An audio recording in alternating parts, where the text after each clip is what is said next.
In today's video, and in alphabetical order, the cars that you will not be seeing on dealership lots in 2022. Let's begin.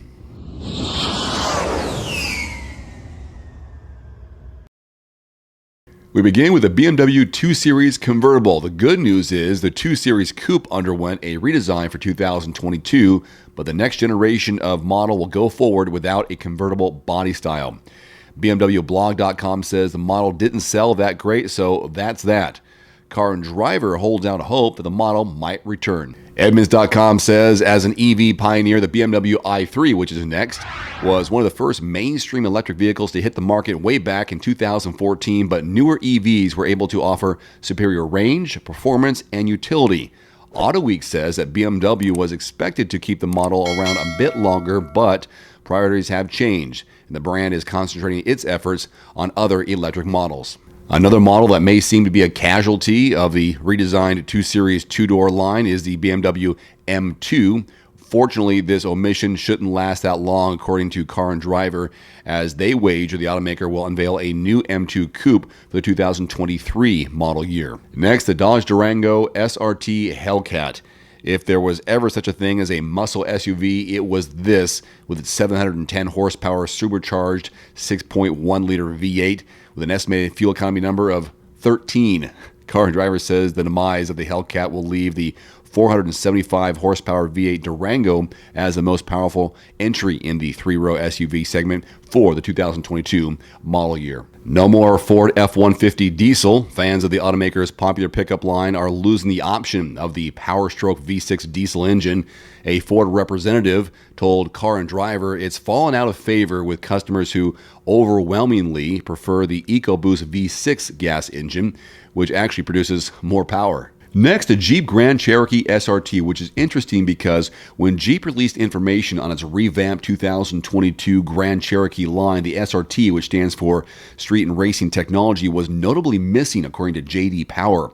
But the agency hesitates to say its demise is official, despite also noting that the group that developed the model was disbanded this year.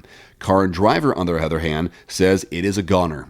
Audio's Honda Clarity, the fuel cell and plug-in hybrid versions of this car, joined the pure EV version in retirement, closing the book on what Kelley Blue Book called another significant step for Honda into the fuel cell and EV market. No more Hyundai Ioniq Electric.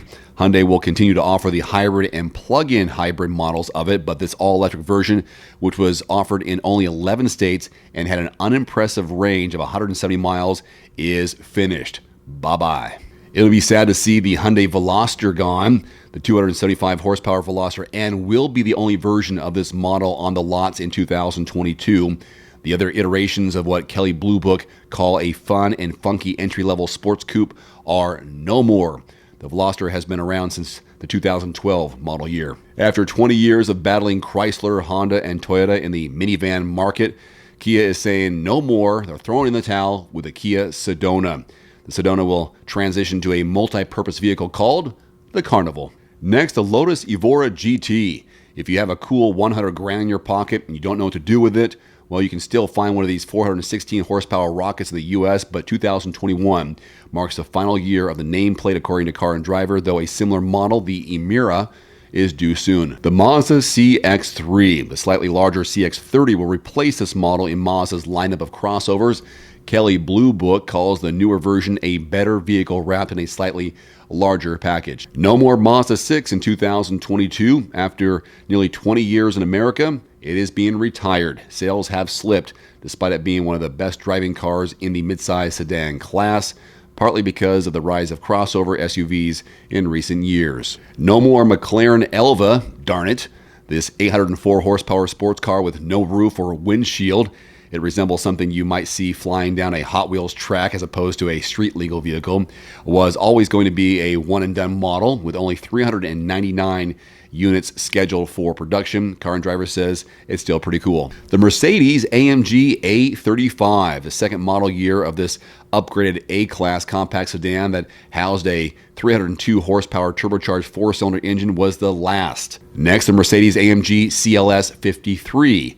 Dropping this model after 5 years is what they would call thinning the herd, as the manufacturer already sells a number of six-cylinder midsize models. Other models that share the powertrain and platform do remain on the market. The Mercedes-Amg GT Coupe and Roadster. Newer models such as the four-door GT sedan and redesigned SL Class convertible have outshadowed this performance-oriented two-door GT and its convertible Roadster version. Car and Driver expects the car to emerge or re-emerge in Mercedes lineup at some point in the future. The Mercedes-Benz S-Class Coupe and Cabriolet.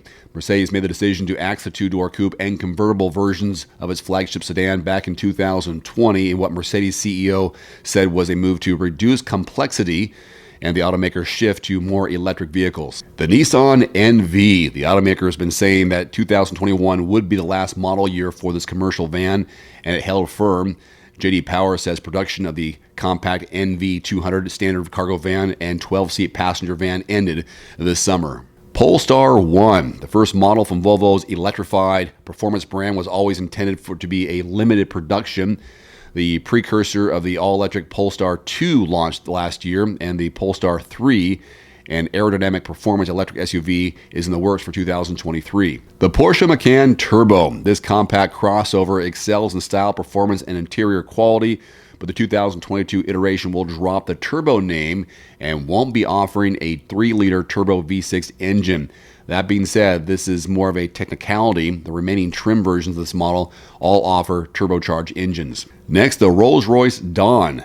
The departure of this convertible version of the Wraith, as well as the Wraith itself, will leave Rolls-Royce with only 4-door versions in the U.S. market. As I just mentioned, the Rolls-Royce Wraith, based on the car maker's older Ghost sedan, this model is being dropped following the 4-door Ghost redesign. Car and Driver cites the Spectre as the Wraith's likely replacement when it debuts in 2023. Ah yes, the Subaru WRX Sti. When the automaker unveiled a redesign of the WRX for the 2022 model year, it came without the STI version.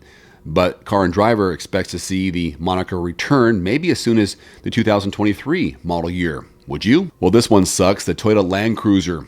Kelley Blue Book calling the Land Cruiser an icon and one of the most desirable used SUVs. Also, don't look for incentives on this model. Not only do these hold their resale value, but some newer used models are going for more than their original sticker price, according to Kelley Blue Book. This is a bummer for me. Volvo V60 and V90. They have stopped production of these two station wagons, the full-size V90 and the smaller V60 with its 240 horsepower turbocharged 4-cylinder engine.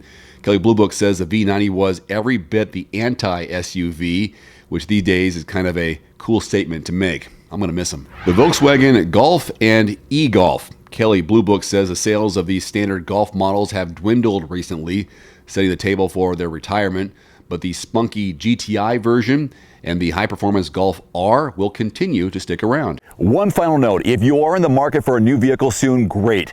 Connect with your local dealership and price and test drive at least 3 different vehicles. A vehicle's strengths and weaknesses can only be discovered when you are behind the wheel. My reviews can be good, but you need to test drive these yourself. Visit quotes.everymandriver.com, select the make, model, and your zip code, and you'll get invoice pricing in your area on those vehicles. Shop smarter with price quotes at quotes.everymandriver.com. Here is your ever-shrinking list of manual transmissions available in America for 2022. It gets smaller every year. These are trucks, cars, and crossovers. Let's begin. BMW M3 and M4, Cadillac CT4 and 5V Blackwing, the Camaro and Spark are on there, the Challenger, Ford Mustang, as well as the Bronco. Got a couple of Civics on here, an SI and hatchback, the Veloster N, Elantra N from Hyundai. The Gladiator has a stick, so does the Wrangler, of course. The Kia Forte GT manual, Mini Cooper hardtop and convertible. The Mitsubishi Mirage, as if you'd buy one. There's also the Mirage G4, again, if you're desperate. Nissan Z, Versa, the Porsche 718, 911, a couple of Subarus on here, love that. BRZ, Crosstrek, Impreza, WRX, a couple of Toyotas as well, the Corolla and hatchback, and Tacoma. So Corolla and Corolla hatchback and Tacoma. And then Volkswagen offers the Golf GTI, and the Jetta. That is your list, the only list in America where you'll find vehicles available with a manual transmission. So hang on to it if you have one, because you won't find many more as each year the list gets smaller and smaller. Hey, I want to let you know about a new feature on everymandriver.com. It's a car payment calculator you can use anytime when you're trying to figure out what your potential loan amount is and the monthly payment figure. So what you do is you type in the vehicle price, your down payment, trade-in figure, sales tax, interest rate, and the term of the loan. Click calculate, and then you'll figure out the loan amount and the monthly payment. It's a free tool now available on everymandriver.com. Thanks for watching. Please click subscribe and give us a thumbs up. See you next time.